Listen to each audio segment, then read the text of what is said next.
کیا ہمارے اسلام کے اندر کسی چیز کی کجی، کمزوری یا کمی ہے؟ تو سیدنا عمر فاروق رضی اللہ تعالیٰ عنہ نے پھر معذرت کی، یا رسول اللہ ہمیں جو اللہ نے دین دیا وہ بڑا خوبصورت ہے۔ اب یہاں پہ رک کر میں ایک بات یہ بھی کہنا چاہتا ہوں کہ آج ہم لوگ متاثر ہیں یہودیوں سے، عیسائیوں سے، اسی طرح جتنی بھی باطل طاقتیں ہیں ان لوگوں سے ہم لوگ متاثر ہیں۔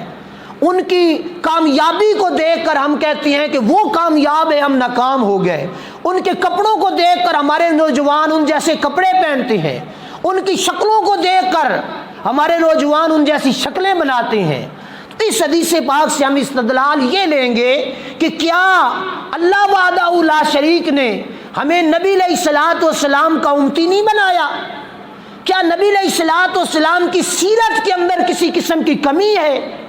کہ جب ہم لوگ یہودیوں کے متاحت بنے یا عیسائیوں کے متاحت بنے یا دوسرے لوگوں کی سیرتوں کو ہم لوگ دیکھ کر ان کی طریقے کے مطابق کامیابی حاصل کرنے کی کوشش کریں؟ ایسا نہیں ہے۔ ہم اس نبی صلی اللہ علیہ وآلہ وسلم کے امتی ہیں جن کی زندگی کو رب وحدہ لا شریک نے نمونہ بنایا ہے، جن کی سیرت کو ہم نے کپڑے پہننے ہیں تو اپنے نبی علیہ السلام کی سنت کے مطابق، ہم نے اپنے چہروں کو نبی علیہ السلام کی سنت کے مطابق بنانا ہے، ہم نے کھانا کھانا ہے اپنے نبی کی سنت کے مطابق، ہم نے گھر میں داخل ہونا ہے